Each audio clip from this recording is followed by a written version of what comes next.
اللہ اللہ اللہ اللہ اللہ الحمدللہ وحدہ والصلاة والسلام علی من لا نبی بعدہ اما بعد فوز باللہ من الشیطان الرجیم بسم اللہ الرحمن الرحیم۔ السلام علیکم ناظرین، ARYQ TV لاہور اسٹوڈیو سے ہماری نشریات ہیں اور پروگرام حکمت قرآن لے کر ڈاکٹر محمد طاہر مصطفیٰ آپ کی خدمت میں حاضر۔ ناظرین کرام، دنیا میں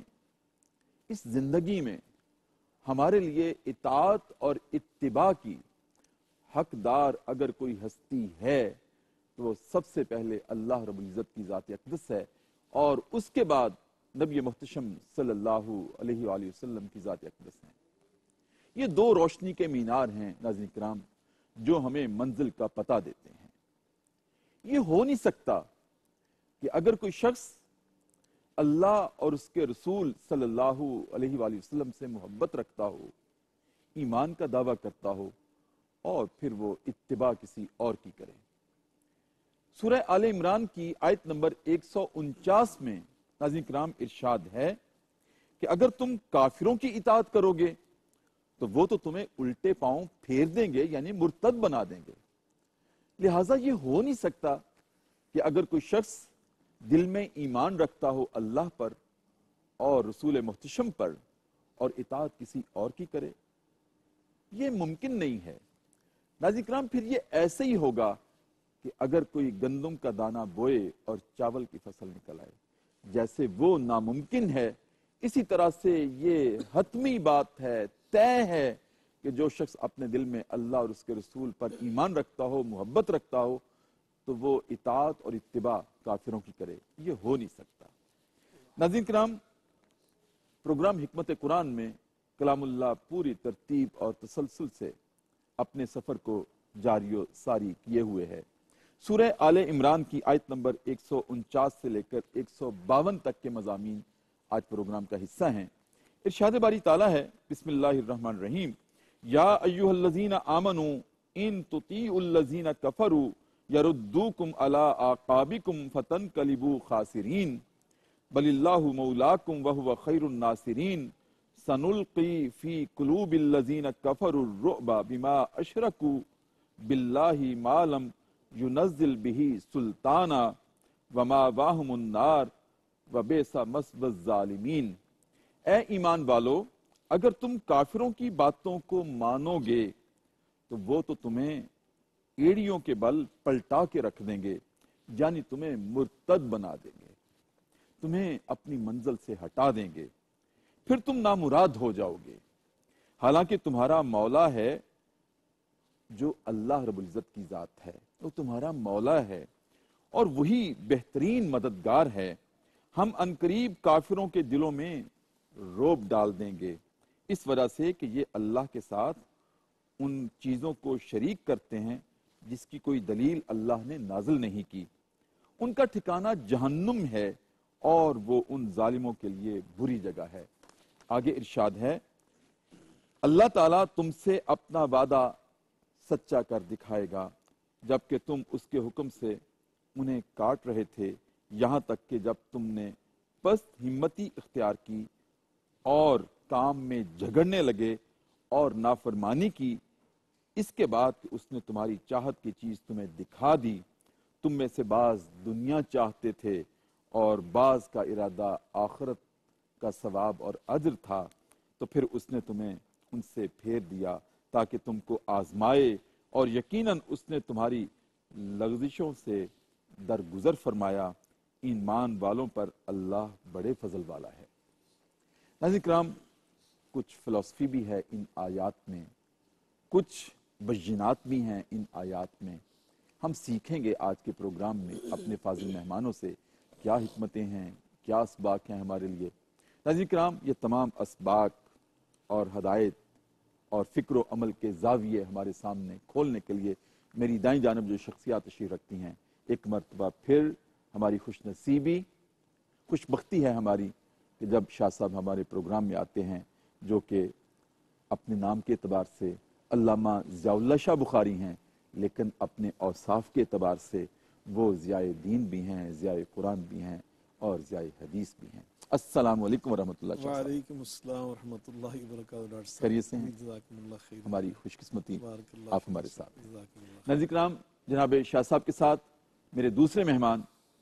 وہ بھی ایک انتخاب ہیں اللہ کا اپنے دین کی ترویج کے لیے، اپنے نام کے اعتبار سے بھی، اپنے اوصاف کے اعتبار سے بھی۔ جناب علامہ مفتی انتخاب احمد نوری ماشاءاللہ فاضل ہیں علوم عربیہ میں، اور پی ایچ ڈی اسکالر ہیں آپ بھی، خطیب بھی ہیں، ادیب بھی ہیں، قاری بھی ہیں اور حافظ بھی ہیں۔ السلام علیکم ورحمۃ اللہ۔ علیکم السلام ورحمۃ اللہ وبرکاتہ۔ ڈاکٹر صاحب خیریت سے ہیں؟ اللہ پاک سے آپ خیر خوش آمدید پروگرام حکمت قرآن میں۔ دیر سے آئے آپ؟ بس وہ آپ کو پتہ ہی لاہور کے ٹریفک کے جو اسباب ہیں۔ شاہ صاحب،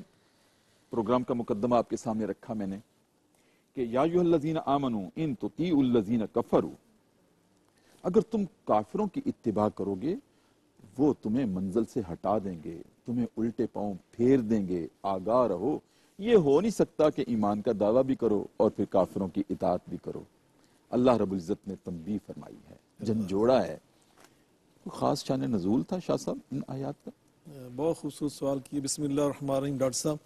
حکمت قرآن کا سفر ماشاءاللہ آپ کا بڑی ترتیب کے ساتھ جاری و ساری ہے۔ اللہ آپ کو اور آپ کے ادارہ اعادہ کیو ٹی وی کو اجر عظیم عطا فرمائے۔ تو یقیناً ابھی آپ نے جو مقدمہ پیش کیا اور بہت خوبصورت انداز سے بڑی جامعیت کے ساتھ، اور ابھی آپ نے جو سوال اٹھایا اس ضمن میں، یقیناً قرآن پاک کی سایہ مبارکہ میں اللہ رب العالمین ہمیں بہت ہی ایک اہم اصول زندگی سکھایا ہے۔ چونکہ یہ غزوہ احد کے حوالے سے گفتگو جاری ہے، وہی تناظر ہے، وہی کلام چل رہا ہے، تو اللہ رب العالمین اس موقع پہ کیا ہوا؟ اس موقع پر جب صحابہ کرام رضوان اللہ تعالی مجمعین وہ عارضی ہزیمت کے بعد پریشانی کے عالم میں تھے، تو بعض کچھ لوگوں کی زبان سے یہ بھی بات نکلی جو کمزور لوگ تھے کہ انہوں نے سنا جب یہ پراپیگنڈا ہو گیا کہ نعوذ باللہ نبی کریم صلی اللہ علیہ وسلم شہید ہو گئے، ابو صدیق بھی شہید ہو گئے، عمر فاروق بھی شہید ہو گئے، تو اس طرح کی جب صورتحال جب پراپیگنڈا ہوا تو اس موقع پہ بعض لوگوں کی زبان سے یہ نکلا کہ کیوں نہ ہم عبداللہ بن ابی کے ذریعے ابو سفیان سے امان لے لیں۔ اس طرح کی باتیں بھی کچھ لوگوں سے کی زبان سے نکلی، مفسرین کرام نے لکھا ہے۔ لیکن نبی کریم علیہ السلام کی اس شہادت کے موقع پر جو پراپیگنڈا کیا، اس موقع پر ابو سفیان نے بلند آواز بلند جگہ پہ بیٹھ کے کہا ارجعوا الی دینکم، ارجعوا الی عشائرکم، اپنے قبیلوں میں واپس چلے جاؤ، اپنے آبائی دین تک لوٹ جاؤ، اب تمہارے لیے بہتر راستہ یہی ہے۔ اس موقع پر اللہ رب العالمین نے مسلمانوں کو کیا تعلیم دی ہے؟ فرمایا یا ایھا الذین آمنوا، وہ لوگوں جن کے پاس دنیا کی سب سے قیمتی متاع اور دولت ایمان کی دولت ہے، ایمان کا نور ہے، اللہ اور رسول کے ساتھ ان کا سچا رشتہ مستحکم موجود ہے، یاد رکھو ان تطیعوا الذین کفروا، اگر تم نے اللہ اور رسول کی جو باتیں ماننا تمہارے لیے فلاح، ابھی جو تمہیں ناکامی آئی وہ بھی اس لیے آئی نا کہ رسول اللہ صلی اللہ علیہ وسلم کی بات تم نے رسول اللہ صلی اللہ علیہ وسلم کی بات کو تعویل سے سمجھا، جو آپ نے فرمایا تھا کہ یہیں پہ درے پہ کھڑے رہنا عبداللہ بن جبیر کے ساتھ رضی اللہ تعالیٰ عنہ، تو تمہارے 20 ساتھیوں سے یہ غلطی ہوگی اس کو سمجھنے میں کہ آپ کا فرمانے کا جو فلسفہ تھا، مقصد تھا، اس کو سمجھنے میں ذرا ان سے کوتاہی ہوئی، تو نتیجہ تمہارے سامنے۔ اب یاد رکھو ان تطیعوا الذین کفروا یردوکم علی اعقابکم فتنقلبوا خاسرین، اگر تم نے ان کی بات کو جو یہ پراپیگنڈا کر رہے تم اس کا شکار ہو گئے، اس سازش کا تم، تو پھر نتیجہ کیا نکلے گا؟ دنیا بھی تمہارے ہاتھ سے جائے گی، دین بھی تمہارے ہاتھ سے نکل جائے گا، ایمان سے تم خالی ہو جاؤ گے۔ یہ ساری باتیں اللہ رب العالمین نے اصل میں مسلمانوں کے لیے صحابہ کرام کی دل جوئی بھی کی ہے اور ان کی حوصلہ افزائی بھی کی ہے، اور انہیں اس بات پر متنبہ بھی کیا ہے کہ یاد رکھو اصل میں اللہ اور رسول کا حق ہے ان کی اطاعت کی جائے۔ وَمَن يُطِعِ الرَّسُولَ فَقَدْ أَطَاعَ اللَّهَ، آپ نے بڑی پیاری بات کی کہ رسول اللہ کی اطاعت اصل میں اللہ کی اطاعت ہے۔ اللہ رب العالمین قرآن پاک میں ارشاد فرماتے ہیں کہ میرے محبوب کی جو اطاعت کرتا ہے وہ اصل میں اللہ کی اطاعت کرتا ہے، اس لیے کہ اللہ کی اطاعت بھی مستقل بالذات ہے، رسول اللہ کی اطاعت بھی مستقل بالذات ہے۔ اس لیے فرمایا یا ایھا الذین آمنوا اطیعوا اللہ واطیعوا الرسول واولی الامر منکم، حکمرانوں کی اطاعت کے لیے اللہ نے لفظ اطیعوا دوبارہ نہیں دہرایا، اللہ کے لیے استعمال کیا، نبی پاک کے لیے دہرایا، اس لیے کہ دونوں اطاعت جو تھی وہ مستقل بالذات تھی۔ باقی سب کی اطاعت جو ہوتی ہے وہ تابع ہوتی ہے، مشروط ہوتی ہے کہ اللہ اور رسول کی اطاعت کے تابع ہو۔ لا طاعت لمخلوق فی معصیت الخالق، آقا علیہ الصلوۃ والسلام ارشاد فرماتے ہیں اللہ کی معصیت کر کے، اللہ کی نافرمانی کر کے مخلوق کی اطاعت کی جائے، یہ میرے دین میں جائز نہیں ہے، یہ ہمارے اصول زندگی میں شامل نہیں ہے۔ اس لیے فرمایا ایمان والوں، یہ کافروں کی جو سازش ہے، ان کافروں میں قریشی جو مکے کے قریشی تھے وہ بھی شامل تھے، مشرکین مکہ، اسی طرح ان کے ساتھ منافقین مدینہ بھی شامل تھے، یہود بھی ان کے اندر شامل تھے۔ فرمائے ان کی منافقین کے ساتھ ان کی باتوں میں نہ آ جانا، یہ سازش کر رہے ہیں تمہارے دین کے خلاف اور تمہارے خلاف، اس لیے تم ان سے متنبع رہنا۔ تو گویا یہ اللہ رب العالمین کے خاص فضل تھا امت مسلمہ کے لیے کہ اللہ رب العالمین نے ان کو متنبع کر دیا کہ میں رسول اللہ کی اطاعت جو وہ تمہارے لیے فلاح ہے، وہ تمہارے لیے کامیابی ہے۔ وَمَن يُطِعِ اللَّهَ وَرَسُولَهُ فَقَدْ فَازَ فَوْزًا عَظِيمًا، اللہ رسول کی اطاعت یہی اصل کامیابی ہے، یہی اصل کامرانی ہے۔ بہت خوبصورت شاہ صاحب آپ نے آغاز کیا، اور دیکھیں اللہ رب العزت نے بھی اپنی اطاعت نہیں صرف کہا، ساتھ اپنے نبی کی، ان کنتم تحبون اللہ فاتبعونی، میری محبت کو پانا چاہتے ہو تو میری نبی کی اطاعت۔ مفتی صاحب، فتن قلیبو خاسرین، پھر تم نامراد ہو جاؤ گے، خسارے والے ہو جاؤ گے۔ اگر تم نے ایمان کی حرارت اپنے دل میں رکھنے کا دعویٰ بھی کیا اور اپنے نبی محتشم صلی اللہ علیہ وسلم کے راستے پر چلنے کا دعویٰ بھی کیا، اللہ اور اس کے رسول کی اطاعت اور اتباع کا دعویٰ بھی کیا، اور کافروں کی اطاعت کی، یاد رکھنا نامراد ہو جاؤ گے۔ بہت اہم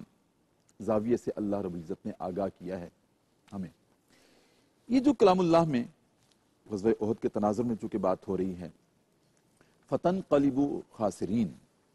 یہ جو ارشاد ہے کہ پھر تم نامراد ہو جاؤ گے، اس کے مصداق کیا وہی دور ہے یا آج بھی ہے کہ اگر کوئی کافروں کی اطاعت کرے گا تو وہ خسارے میں رہ جائے گا؟ بسم اللہ الرحمن الرحیم۔ ڈاکٹر صاحب، میں سب سے پہلے آپ کا شکریہ ادا کرتا ہوں کہ جنہوں نے اس پرفتن دور میں حکمت قرآن کے پیش نظر قرآن عزیز کی ان آیات کو پیش فرمایا جن کا نزول، جیسے ڈاکٹر صاحب بخاری صاحب فرما رہے تھے، کہ خاص تھا غزوہ احد کے حوالے سے، لیکن ان کے اندر جو احکامات ہیں وہ بالعموم ہیں، عام ہیں اور سب کے لیے ہیں۔ جی، اور پھر یہ ہے کہ کلام اللہ کی سچائیاں وہ تو لازوال ہیں، ہمارے لیے بھی وہی اسباق ہیں۔ میں وہ چاہتا ہوں کہ آج ہمارے ناظرین کے سامنے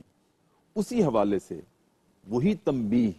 جو اللہ رب العزت نے اس وقت کی، آج اس کو پیش نظر رکھا جائے۔ میں نے اس لیے آج سے لنک کیا ہے تاکہ ہمارے فکر و عمل کی تطہیر ہوتی رہے۔ میں وہی عرض کرنا چاہتا ہوں کہ اس دور میں جب کہ رسول اکرم صلی اللہ علیہ وسلم کا وہ زمانہ طیبہ جو ظاہری طور پر حضور صلی اللہ علیہ وسلم تشریف فرما تھے، جی جی، اور اس دور کے جو مسلمان تھے پکے اور سچے مسلمان تھے، ایمان والے تھے، اور آج اس دور میں جو ایک ظاہری طور پر مادہ پرستی کا دور ہے، ظاہری حالات و واقعات کچھ اور ہیں اور باطن کچھ اور، کمزوری کے آثار کے پیش نظر اس موقع پر تو ان آیات کریمہ کے احکامات کے اوپر عمل پیرا ہونا بے حد ضروری ہے۔ جی جی، آپ دیکھیے ڈاکٹر صاحب کہ ان قرآن کریم کی آیات کریمہ کا جو شان نزول ہے کہ ایک ہے رحمانی طاقت،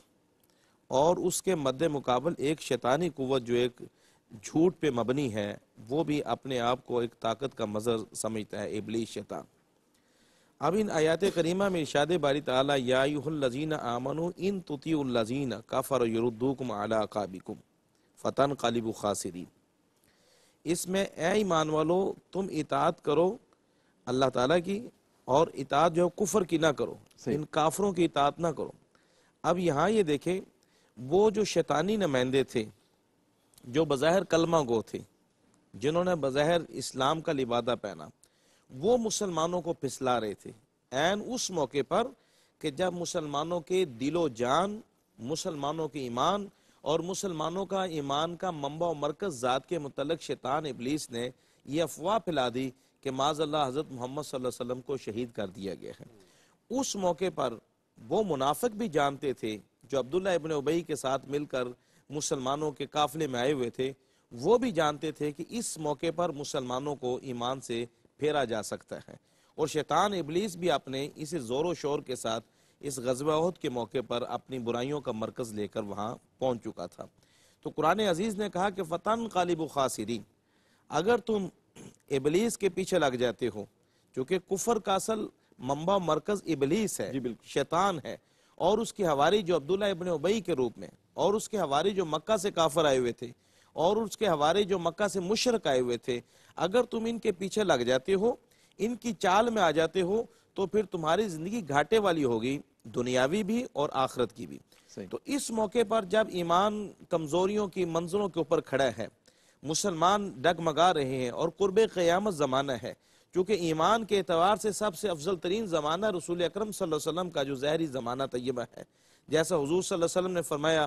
کہ خیر القرون قرنی ثم الذین یلونہم ثم الذین یلونہم، لوگوں جانو تمام زمانوں میں سے بہترین اللہ نے میرے زمانے کو بنایا ہے،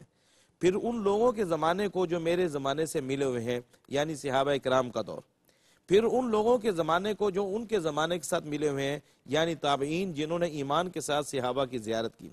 تو اس کے ساتھ ساتھ زمانے آتے رہے اور آج ہمارا دور پہنچا۔ آج اس دور میں جو ایک پرفتن دور ہے، آزمائشوں بھرا دور ہے، رسول اکرم صلی اللہ علیہ وسلم کی وہ بشارت، وہ خوشخبری یا وہ حدیث جس میں فرمایا گیا کہ قیامت کے قریب ایک ایسا زمانہ آئے گا کہ ایمان کے اوپر چلنا ایسے ہوگا جیسے آگ کے انگارے کو ہاتھ میں پکڑنا ہے۔ مطلب اگر آگ کا انگارہ پکڑتے ہیں تو جلا دیتے ہیں، تو پھینک دیتے ہیں تو ایمان چلا جاتا ہے۔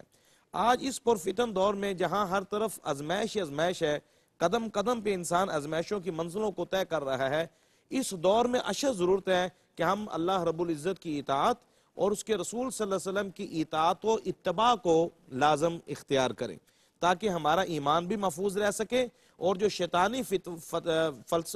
وسوسے ہیں، شیطانی جو فتنے ہیں، ان فتنوں سے اپنے آپ کو بچایا جا سکے۔ اور جس بات کی طرف اللہ پاک نے اشارہ فرمایا فتن قالب خاسرین، گھاٹے والی زندگی، ورنہ پھر نامراد ہو جاؤ گے، دنیا میں بھی نامراد ہو جاؤ گے، ذلیل و خوار، اور آخرت میں بھی نامرادی کی منزل کو حاصل کر لو گے۔ بہت شکریہ مفتی صاحب۔ ناظرین کرام، بہت خوبصورت آغاز ہوا جناب علامہ ضیاء اللہ شاہ بخاری سے اور جناب مفتی انتخاب نوری سے۔ پروگرام وقفہ ہے، اور وقفے میں ہمارا دستور ہے، ہماری روایت ہے کہ ہم دربار رسالت جاتے ہیں اور اپنے نبی کریم صلی اللہ علیہ وآلہ وسلم کی ذات اقدس پر چشم تصور میں روضہ اقدس کی جالیاں لا کر ایک مرتبہ درود کریم کا نذرانہ پیش کرتے ہیں اور واپس آتے ہیں۔ وقفے کے بعد ناظرین کرام دوبارہ آپ کی خدمت میں حاضر ARYQ TV لاہور اسٹوڈیو سے ہماری نشریات، اور پروگرام ہے حکمت قرآن۔ الحمدللہ پوری ترتیب اور تسلسل کے ساتھ آج یہ سفر پہنچا ہے سورہ آل عمران کی آیت نمبر 149 سے لے کر 152 تک، اور چوتھا پارہ ہے الحمدللہ رب العالمین۔ شاہ صاحب آگے ارشاد ہے، تمہارا مولا تو اللہ ہی ہے اور وہی تمہارا مددگار ہے۔ اور میں چاہتا ہوں کہ ارشاد فرمائیں، یہاں جو اللہ رب العزت نے کلام اللہ میں اپنی ذات کے لیے مولا کا لفظ استعمال کیا ہے، اس کے پیچھے کیا حکمت ہے اور کیا اس میں رعنائیاں ہیں ہمارے لیے؟ سبحان اللہ، یہ خاص طور پہ جو بھی آپ نے لفظ بولا نا ڈاکٹر صاحب، رعنائیاں، جی، یہ ابھی میں آپ کو ایک عرض کرنا چاہتا ہوں کہ یہ الہامی آپ کی زبان سے بعد اللہ نے نکلوا دی ہے۔ صحیح بخاری کے اندر یہ حدیث موجود ہے، حضرت براء ابن عازب رضی اللہ تعالیٰ عنہ بیان کرتے ہیں جی جی، کہ جب غزوہ احد کا آخری مرحلہ تھا تو ابو سفیان بلند چوٹی پہ بیٹھ کر پکارتا ہے کہ کہاں ہے محمد صلی اللہ علیہ وسلم؟ اچھا، تو نبی کریم علیہ الصلوۃ والسلام نے صحابہ کرام سے فرمایا کہ خاموش رہو۔ وہ یہ سمجھ رہے تھے کہ نبی پاک صلی اللہ علیہ وسلم نعوذ باللہ شہید ہو چکے ہیں۔ پھر اس نے آواز دی کہ کہاں ہے ابن ابی قحافہ؟ حضرت ابوبکر کی اس انداز ذکر کیا رضی اللہ تعالیٰ عنہ۔ تو پھر بھی نبی پاک صلی اللہ علیہ وسلم کا حکم یہی تھا کہ خاموش رہو۔ تو پھر اس نے کہا کہ کہاں خطاب کے بیٹے عمر؟ تو پھر نبی پاک علیہ الصلوۃ والسلام نے فرمایا کہ خاموش رہو۔ تب اس نے کہا اپنے ساتھیوں کو مخاطب کر کے بڑی خوشی سے اور بڑے فخر و غرور سے، کیا مطمئن ہو جو، خوش ہو جو، یہ لوگ دنیا سے چلے گئے۔ تب عمر فاروق رضی اللہ تعالیٰ سے رہا نہ گیا۔ ان کا جو وہ ایمانی جلال تھا وہ بالکل وہ صبر کا پیمانہ لبریز ہو گیا۔ انہوں نے کہا ابو سفیان فلاں فلاں، ناراض ہو کے کہا یاد رکھ الحمدللہ نبی کریم علیہ الصلوۃ والسلام بھی حیات ہمارے ہیں، درمیان موجود ہیں، تشریف فرمائیں، ابوبکر صدیق بھی موجود ہیں، عمر بھی موجود ہے، تمہیں ذلیل و خوار کرنے کے لیے ہم موجود ہیں، ہم زندہ و سلامت ہیں۔ جب یہ بات کہی تو اس وقت پھر ابو سفیان نے اپنے ساتھیوں کو کہا کہ نعرہ بلند کرو، اولو حبل، حبل کی جے۔ نبی پاک صلی اللہ علیہ وسلم نے فرمایا صحابہ سے اب تم بھی نعرہ بلند کرو اللہ اعلیٰ و جل، میرا اللہ سب سے بلند ہے، میرا اللہ سب سے بزرگ تر ہے۔ اس نے پھر کہا، دوسرا نعرہ یہ لگایا، لنا عزا ولا عزا لکم، مسلمانوں ہمارا تو عزا ہے، وہ لات و منات و عزا جو بت تھے، کہتا ہے ہمارا تو عزا ہے، تمہارا تو عزا کوئی نہیں۔ نبی پاک علیہ الصلوۃ والسلام نے وہاں یہ نعرہ بلند کروایا، اللہ مولانا ولا مولا لکم، فرما دو، کہہ دو، اعلان کر دو، نعرہ لگا دو میرے صحابہ کہ ہمارا مولا تو اللہ ہے، تو تمہارا تو مولا ہی کوئی نہیں۔ تو یہ گویا ایک رانائی اس جملے کی، اللہ پاک کو یہ نبی پاک صلی اللہ علیہ وسلم کا انداز اتنا پسند آیا، اتنا پسند آیا کہ غزوہ احد کے دامن سے، اس وادی سے اللہ پاک نبی پاک صلی اللہ علیہ وسلم کا بلند کیا، اور یہ نعرہ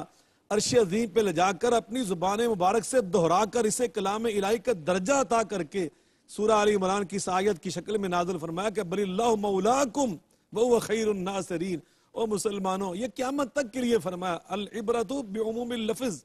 لا عبرت بخصوص سبب، خاص سبب سے قرآن پاک کا معنی نہیں متعین کیا جاتا، اس کا جو عمومی انداز ہوتا ہے، یہ قیامت تک کے لیے اللہ تعالیٰ مسلمانوں سے فرما رہا ہے کہ فرمایا لا تہینوا ولا تحزنوا وانتم الاعلون ان کنتم مؤمنین، بس تم ایمان کے ساتھ وابستہ رہو گے تو میرا یہ تم سے وعدہ ہے کہ تم ہی سر بلند رہو گے، اللہ تمہارا مولا رہے گا، تمہارا حامی، تمہارا ناصر، تمہارا مددگار، تمہارا سرپرست، تمہارا معاون، تمہارے بگڑے کام سنوار دینے والا۔ تو نبی کریم علیہ الصلوۃ والسلام نے یہ نعرہ بلند کر کے اللہ مولانا ولا مولا لکم، اللہ کو پسند آیا، فرمایا اور میرے نبی پاک کے یارو صحابہ، میرے محبوب نے گویا سچ ہی فرمایا، بل اللہ مولاکم، اللہ تمہارا مولا ہے، میں تمہارا اللہ تمہارا حامی و ناصر ہوں، تمہارا مددگار ہوں، تمہاری بگڑیاں سنوار دینے والا ہوں۔ جناب ابراہیم خلیل اللہ کی بات مجھے یاد آ رہی ہے، صحیح بخاری کے اندر حدیث ہے، حضرت ابراہیم خلیل اللہ علیہ الصلوۃ والسلام کو جب آگ میں پھینکنے لگے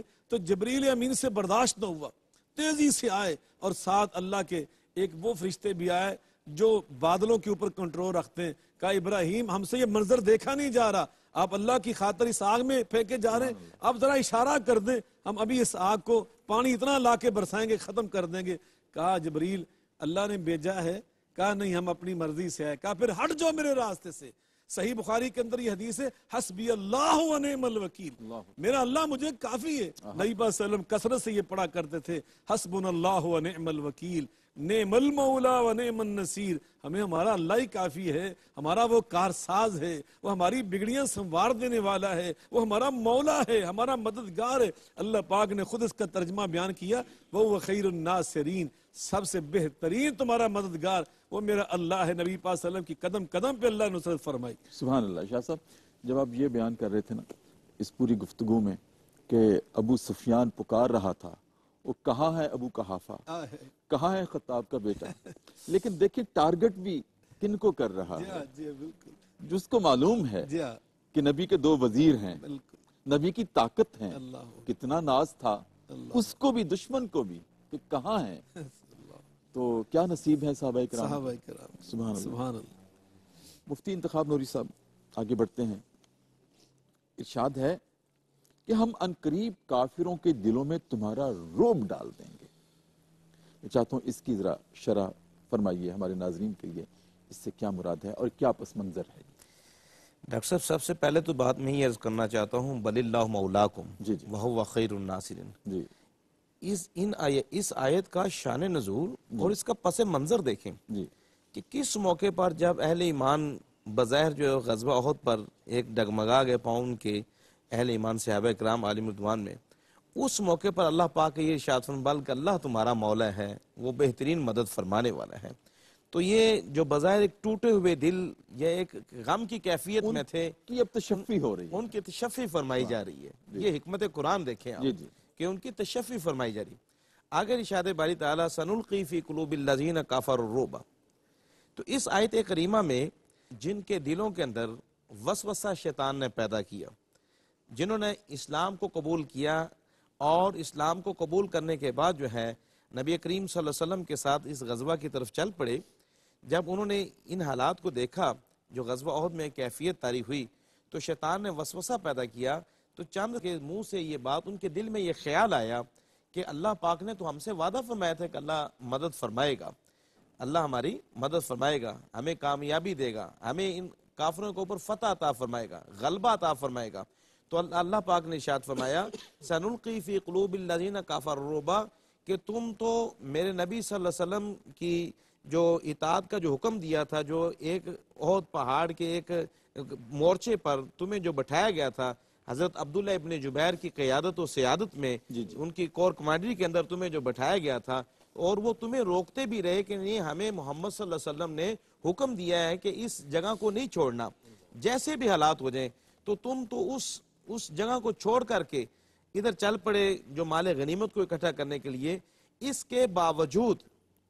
باوجود جو ہے اللہ رب العزت کی ذات جو اس نے وعدہ کر رکھا ہے کہ اللہ ایمان والوں کے ساتھ ہے، اللہ تعالی بہترین مولا ہے، اللہ تعالی بہترین مدد فرمانے والا ہے، کیا یہ اس کی مدد نہیں کہ تمہاری بظاہر جو ایک شکست کی کیفیت تھی، اس حالت میں بھی جو کافر لوگ جو جا رہے تھے، جب انہوں نے دیکھا کہ مسلمانوں کو ہم جو شکست دے کر جا رہے ہیں، ابھی تو مسلمانوں کو مکمل شکست نہیں ہوئی، وہ واپس لوٹنے لگے، واپس آنے لگے کہ یک بارگی سے پھر تم پر جو ہے وہ جو ہے حملہ کیا جائے، اور معاذ اللہ ہمیشہ کے لیے مسلمانوں کو اور حضور صلی اللہ علیہ وسلم کی ذات، حضور کے صحابہ کو ختم کر دیا جائے۔ اللہ وہ ہے سنلقی فی قلوب الذین کفروا الرعب، جس نے ان کافروں کے دلوں میں تمہارا رعب پیدا کر دیا، تمہارا دبدبہ اور خوف کی کیفیت کو ان کے دلوں کے اندر پیدا کر دی، تاکہ جو وہ تمہاری طرف واپس نہ لوٹ سکیں۔ یہ بھی تمہارے اللہ کی تمہاری مدد ہے،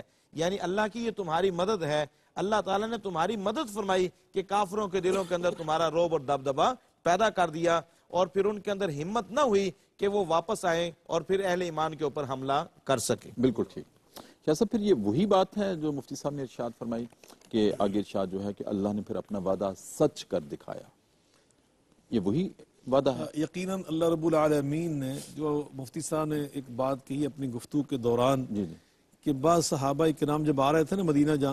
کی جانب غزوہ احد سے واپس پلٹ رہے تھے، تو کچھ صحابہ وہاں مختلف مناظر تھے۔ ایک منظر تو یہ تھا، میں پھر آپ کی اجازت سے وقفہ لے لوں، یہ مختلف مناظر میں چاہتا ہوں یہاں سے شروع کرتے ہیں۔ ناظرین کرام، پروگرام حکمت قرآن بہت خوبصورت گفتگو ہے، غزوہ احد کا تناظر ہے، مختلف زاویے ہمارے سامنے ہیں، منظر ہمارے سامنے ہیں اور کیفیات بن رہی ہیں۔ وقفے میں دوبارہ ہم جائیں گے دربار رسالت اور اپنے نبی کریم صلی اللہ علیہ وآلہ وسلم، جو کہ ہماری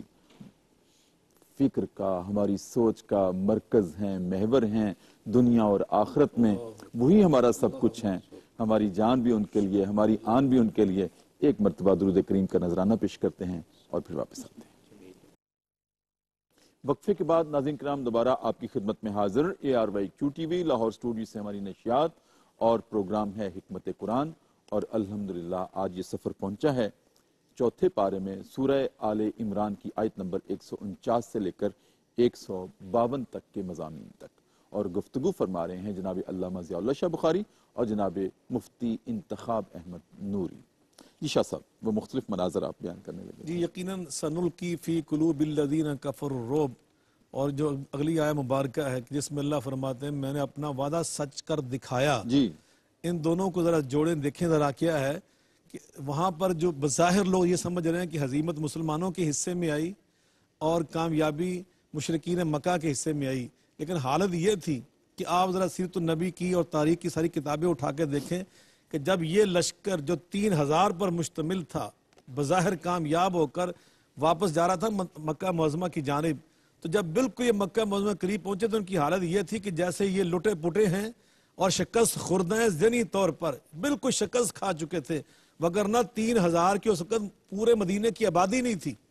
پورے مدینہ منورہ کی آبادی نہیں تھی۔ یہ اگر مدینہ منورہ میں گھس جاتے تو پورے مدینہ منورہ کا جو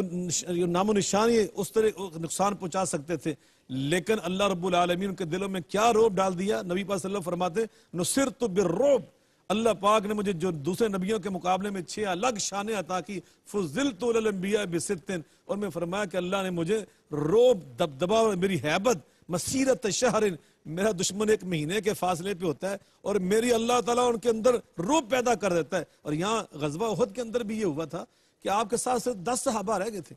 صرف 10 صحابہ تھے آپ کے ساتھ، اور صورتحال یہ تھی، یعنی بلکہ 9 تھے، 10ویں آپ خود تھے رسول اللہ صلی اللہ علیہ وسلم، اور 2 ان میں مہاجر تھے، 7 انصاری صحابہ تھے، اور میرے آقا فرما رہے تھے الیہ عباد اللہ، الیہ عباد اللہ فإنی رسول اللہ، میں اللہ کا رسول کھڑا ہوں، میرے صحابہ واپس آؤ۔ جس صحابی کے کان میں پھر آواز پہنچ رہی تھی وہ لبیک یا رسول اللہ ابشر نحن معک، یہ کہتا ہوا واپس بھاگا ہوا آ رہا تھا۔ تو نبی کریم علیہ الصلوۃ والسلام کا رعب اللہ پاک نے دشمن کے دل میں اتنا ڈالا ہوا تھا کہ ادھر سے کتنی بڑی فوج سامنے کھڑی تھی، وہ ابھی سامنے کھڑے تھے، اور ادھر سے خالد بن ولید کا جو دستہ تھا گھڑ سوار وہ پیچھے سے حملہ آور ہو چکا ہے، لیکن نبی کریم علیہ الصلوۃ والسلام تیروں کی بوچھاڑ میں، تلواروں کی جھنکار میں اسی طرح استقامت کا پہاڑ بن کے کھڑے تھے۔ اللہ اکبر۔ اور صحابہ آپ کے جان نثار آپ پر جانے قربان کر رہے تھے۔ مصعب بن عمیر نے اس وقت اللہ کے رسول کے سامنے اپنا جام شہادت نوش کیا، پہلے اپنا بازو دایاں کٹوایا، پھر بایاں کٹوایا، پھر سینہ چھلنی کروایا، اس طرح انہوں نے جانے 7 صحابہ نے اس طرح جانے نچھاور کی۔ اتنی دیر میں بہت سارے صحابہ آپ کے پاس آگے، پھر انہوں نے ڈٹ کر مقابلہ کیا اور کفار وہاں سے بھاگے۔ نبی کریم علیہ الصلوۃ والسلام کا اللہ روب اس طرح ڈالا، اور یہ جو فرمایا نا کہ اللہ نے پھر وعدہ سچا کر دکھایا، اللہ نے یہ 2 حصے کیے اس کے، ذرا دیکھیں۔ آغاز جب ہوا غزوہ احد کا تو اس میں کیا ہوا، یہ چند صحابہ کی تعداد بہت تھوڑی تھی، 3000 کا مجمع تھا، لیکن آنن فانن اچانک پہلے ہی حملے میں کفار کے قدم اکھڑ گئے، وہ بھاگ اٹھے، اور حتیٰ قرآن میں اللہ فرماتے ہیں استحسونوا بإذنہ تحسونہم، تم ان کو حواس ختم کر رہے تھے، تم ان کو قتل کر رہے تھے، تم نے ان کی لاشوں سے غزوہ احد کا جو دامن تھا وہ بھر دیا تھا، مگر کیا ہوا اس کے بعد جو میرا وعدہ تھا وہ میں نے سچا کر دکھایا۔ میرا وعدہ مشروط ہوتا ہے اللہ رسول کی اطاعت، اللہ رسول کی ہدایات کی پابندی، اللہ رسول کی ہدایات پر چلنا۔ تم نے اس وقت کیا کیا، تم نے میری ہدایات اور میرے محبوب کی ہدایات کو تم نے چھوڑ دیا۔ اور یہاں ایک اور بڑا نقطہ ڈاکٹر صاحب کہ قرآن پاک پڑھ لیں، غزوہ احد کے حوالے سے خاص طور پہ اللہ کا کوئی وعدہ مذکور نہیں ہے، لیکن یہاں مفسرین نے ایک بڑا پیارا نقطہ لکھا، وہ کہتے ہیں کہ رسول اللہ نے وعدہ کیا تھا صحابہ کرام کو کہ انشاءاللہ تمہیں فتح ہوگی، لیکن رسول اللہ کے وعدے کو اللہ نے اپنا وعدہ قرار دیا۔ سبحان اللہ۔ مصطفیٰ کا وعدہ اصل میں عرش والے کا وعدہ ہے، فرمایا میرے محبوب نے جو وعدہ کیا تھا وہ میرا ہی وعدہ تھا، تو میں نے سچا کر دکھایا۔ میرے محبوب نے تم سے فرمایا تھا اس مورچے کو تم نے نہیں چھوڑنا، جو بھی حالت ہو۔ نبی پاک نے یہ پہلے واضح فرمایا تھا جو بھی حالت ہو تم نے مورچہ نہیں چھوڑنا۔ صحابہ سے اس بات کے جو آخری اس کا جو ایک آخری حصہ تھا اس کو سمجھنے میں 20 صحابہ سے وہ کوتاہی ہوئی ہے، تو نتیجہ سامنے آ گیا۔ تو اللہ فرماتے ہیں خود اسی آیہ مبارکہ میں اذا فشلتم، تم نے کمزوری دکھائی، وتنازعتم فی الامر، تم نے اپنے عبداللہ بن جبیر کمانڈر اور جرنیل جو تھے ان کے ساتھ تم نے تنازع شروع کر دیا کہ نبی پاک کے اس فرمان کا مطلب کیا ہے، تم نے جھگڑا کیا۔ پھر اس کے بعد فرمایا کہ تم نے وعصیتم، اپنے کمانڈر کی بات نہیں مانی۔ وعصیتم کا یہ معنی نہیں ہے کہ نبی پاک کی تم نے بغاوت کی اور نافرمانی کی، یہ اس کا ترجمہ نہیں ہونا چاہیے، نہ اس کا معنی جی۔ اس لیے اللہ پاک نے آگے فرمایا نا اب اللہ نے تم کو معاف کر دیا، اور آگے ساتھ کہا واللہ ذو فضل علی المؤمنین، اللہ مومنوں کے ساتھ نظر عنایت ہی رکھتا ہے۔ صحابہ کرام کو اللہ یہاں کیا کہہ رہا ہے کہ تمہارے ایمان میں مجھے شک نہیں ہے، تم مومن ہو، غلطی تم سے اگر ہو بھی گئی ہے تو یہ تم نے اپنے کمانڈر کے ساتھ اختلاف کیا، وہ تم سے صحیح بات کہہ رہا تھا کہ رسول اللہ کے حکم کا مطلب یہ کہ تم مطلب کو سمجھنے میں غلطی کر رہے تھے، تو گویا تم سے یہ غلطیاں جو ہوئی ہیں نا اس وجہ سے وہ پانسا پلٹ گیا، وگرنہ میں نے اپنے وعدے سچے کیے۔ اور دوسرا حصہ یہ کہ تمہیں یہ نظر نہیں آیا کہ جب وہ یہاں سے جا رہے تھے وہ مدینے پہ حملہ کر دیتے، جیسے ابھی مفتی صاحب فرما رہے تھے، واپس پلٹ کے تمہارے اوپر ہی حملہ کر رہے تھے، تمہیں اور نقصان پہنچاتے، لیکن پھر اللہ نے ان کے دلوں میں تمہارا روب ڈالا، میں نے روب ڈالا ان کے دلوں میں، ان کو میں نے خوف زدہ کر دیا، وہ نکلے۔ اور پھر نبی پاک نے 8 میل تک زخمی صحابہ کو ساتھ لے کر ان کا تعاقب کیا ہمراہ الاسد تک، اور ابو سفیان پتہ چلا کہ محمد کریم ہمارے پیچھے آ رہے، اس نے وہاں سے دوڑ لگا دی۔ یہ تو اس طرح مکے میں داخل ہوا جیسے فاتح داخل نہیں ہوتا بلکہ شکست خوردہ داخل ہوتے۔ بہت خوبصورت شاہ صاحب، ماشاءاللہ۔ مفتی صاحب پروگرام کا بھی اختتام ہے، اور آخری ہی یہاں ہمارے مضامین میں آج یہ پیغام ہے اللہ رب العزت کا، شاہ صاحب نے اس کی طرف اشارے فرمائیں کہ صحابہ سے جو اجتہادی لغزش میں کہوں گا شاہ صاحب کہ جان بوجھ کر نہیں، اجتہادی طور پر اپنی سوچ کا زاویہ بدل گیا کہ شاید نبی کریم کی اس بات کا مطلب یہ تھا کہ جب تک، فرمائیے کہ اللہ نے جو ارشاد فرمایا کہ پھر ہم نے تمہاری لغزشوں سے درگزر فرمایا۔ میرا سوال یہ ہے اپنے ناظرین کے لیے کہ وہ تو صحابہ تھے، چلیں ان سے اجتہادی طور پر اگر کوئی سمجھنے میں مشکل پیش آ بھی گئی تو اللہ نے معاف کر دیا۔ آج ہمارے لیے کیا پیغام ہے اس میں؟ اگر ہم سے کوئی لغزش ہو جاتی ہے، وہ تو صحابہ تھے اور نبی کے شمع رسالت کے پروانے تھے، اس لیے اللہ رب العزت نے ساتھ ہی تنبیہ بھی ہو رہی تھی اور تشفی اور تسلی بھی نازل ہو رہی تھی کہ میرے صحابہ ایمان پہ شک نہیں ہے تمہارے، تم یقیناً میرے نبی پہ مر مٹنے والے ہی ہو، لیکن یہ ہوا ہے تو اب اس کا نتیجہ بھی تم نے دیکھ لیا۔ آج ہم سے اگر کوئی لغزش ہو جاتی ہے تو ہمارے لیے ڈھارس کیا ہے؟ ڈاکٹر صاحب، میں آپ کی اس بات کو اس پہلی بات کی طرف لے جانا چاہتا ہوں ناظرین کرام کے لیے۔ قرآن عزیز کی ان آیات کریمہ کا شان نزول خاص ہے، جی، یعنی غزوہ احد کے موقع پر بالکل احد کے پس منظر کو بیان کر رہے ہیں، لیکن ان میں جو احکامات ہیں وہ بالعموم ہیں، وہ حکمتیں وہ حکمتیں بالعموم ہیں۔ آپ اس لیے میں عرض کرنا چاہتا ہوں، اب دیکھیں کہ وہ جو قرآن عزیز میں یہ جو ارشاد باری تعالیٰ کہ اللہ نے ان کے دلوں میں رعب پیدا کر دیا، کیا یہ کتنی بڑی اہل ایمان کی مدد تھی کہ وہ ساز و سامان کے ساتھ تیار ہو کر آئے۔ مکہ کے کافر، مکہ کے مشرکین پہلے حصے میں ہی اہل ایمان جن کے پاس اتنا ساز و سامان بھی جنگ و جدال کا نہیں تھا، پہلے حصے میں ہی ساتھ ان کے وہ بڑے بڑے کمانڈر جو ان کا جھنڈا اٹھائے ہوئے تھے، علم بردار تھے، ان کو واصل جہنم کر دیے جاتے ہیں۔ اس کے بعد تو پھر ان کی دوڑیں لگنی تھی نا جی، مگر اس کے بعد جو ہے یہ ہوا کہ وہ جناب عبداللہ ابن جبیر کے حوالے سے جو آپ نے فرمایا کہ جو اہل ایمان صحابہ جن کو حکم دیا گیا کہ ان کی پیروی کرنی ہے، اس جگہ کو نہیں چھوڑنا، بظاہر جس کو اجتہادی طور پر آپ جیسے فرما رہے تھے، یقیناً یہ اجتہادی طور پر ہی تھا،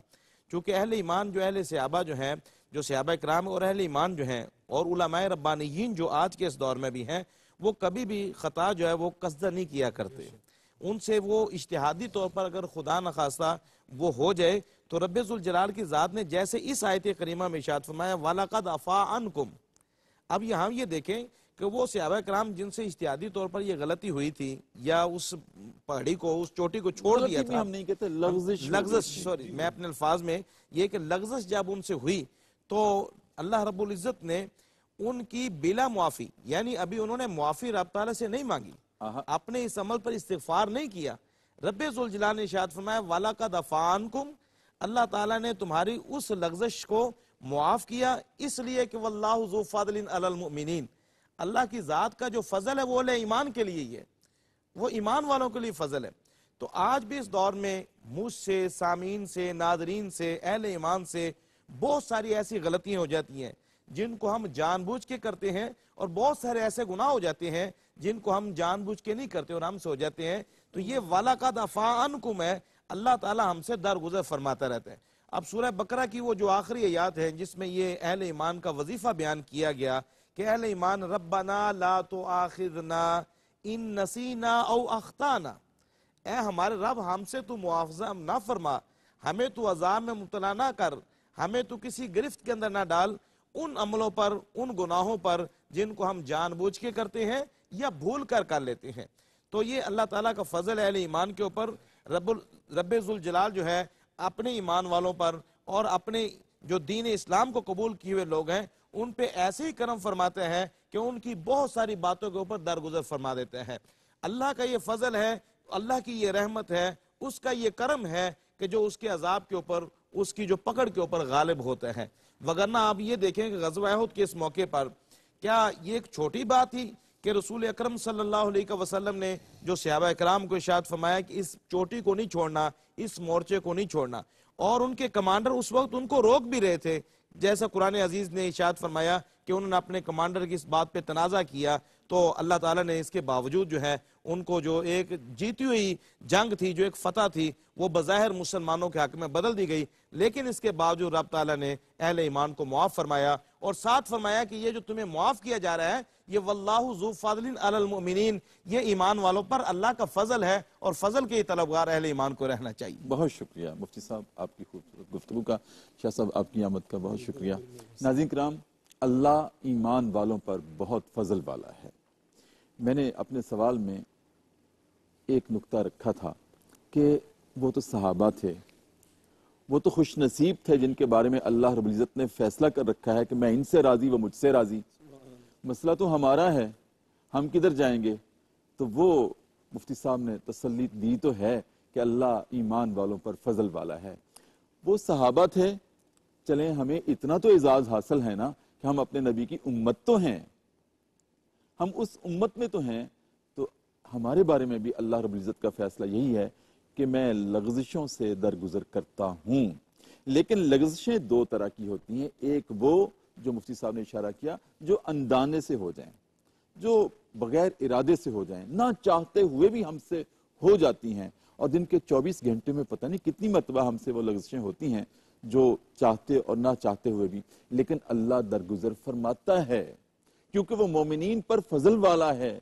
ہم سے لغزشیں ہوتی ہیں، ہم سے گناہ ہو جاتے ہیں، ہم سے غلطیاں ہو جاتی ہیں، کوتاہیاں ہو جاتی ہیں، لیکن اللہ نے کب ہمارا رزق بند کیا ہے؟ ہمیں تو وہی عزت سے سرشاری نصیب کی ہے، وہی وقار ہے ہمارا. حالانکہ پتہ نہیں، ہمیں ہی پتہ ہے کہ کتنی لغزشیں دن میں ہوتی ہیں، لیکن اللہ ان سے درگزر فرماتا ہے. اور ہاں، اگر جو جان بوجھ کے ہو جائے، ارادتاً ہو جائے، بشری کمزوری کے تحت ہم سے ہو جائے، تو پھر اس کے لیے اللہ رب العزت نے ہمارے لیے یہ بھی ایک بہت بڑی اپنے رحم و کرم کی ایک شک رکھی ہے کہ مجھ سے معافی مانگ لینا. مجھ سے 2 آنسو گرا کر 2 نفل صلاۃ التوبہ پڑھ کے مجھ سے جب معافی مانگو گے تو میں معاف کر دوں گا، تمہیں دھو دوں گا، تمہیں تزکیہ عطا کر دوں گا، تجھے معاف کر دوں گا. ناظرین کرام، یہ سارے اللہ رب العزت کے جو فضل ہیں، جو کرم ہیں، جو بلیسنگز ہیں، جو رحمتیں ہیں، وہ آج بھی ہمارے لیے جاری و ساری ہیں. لیکن ضرورت کس بات کی ہے کہ فکر و عمل کی تطہیر ہونی چاہیے. ناظرین کرام، انہی الفاظ کے ساتھ آج کا پروگرام ختم کرتے ہیں. انشاءاللہ کل دوبارہ آپ کی خدمت میں حاضر ہوتے ہیں. کل تک کے لیے اپنے میزبان ڈاکٹر محمد طاہر مصطفیٰ کو اجازت دیجیے. اپنا بہت خیال رکھیے. اللہ حافظ. اللہ اللہ اللہ اللہ اللہ اللہ اللہ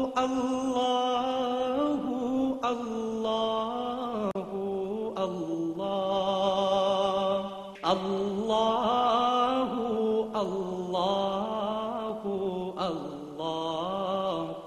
اللہ اللہ اللہ